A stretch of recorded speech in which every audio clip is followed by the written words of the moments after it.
Now, once you find your dream home, we need to make sure that you can actually move into it. I call these the 10 must-nots when you open escrow.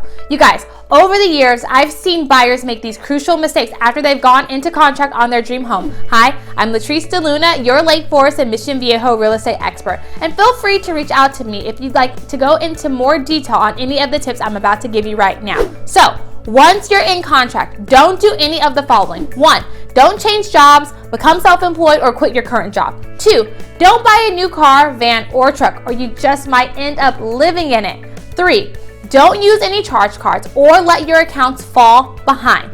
4, don't spend any money you have set aside for closing. 5, don't omit any debt or liabilities from your loan application. 6, don't buy any furniture even if the payment is deferred until after closing. 7, don't allow any additional inquiries on your credit except for insurance purposes.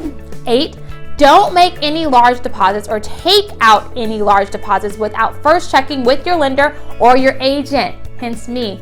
9, don't change bank accounts. And 10, don't co-sign on a loan for anyone, no matter what. And be sure to tell your lender if you've already a co-signer for anyone on anything. That debt will go against you.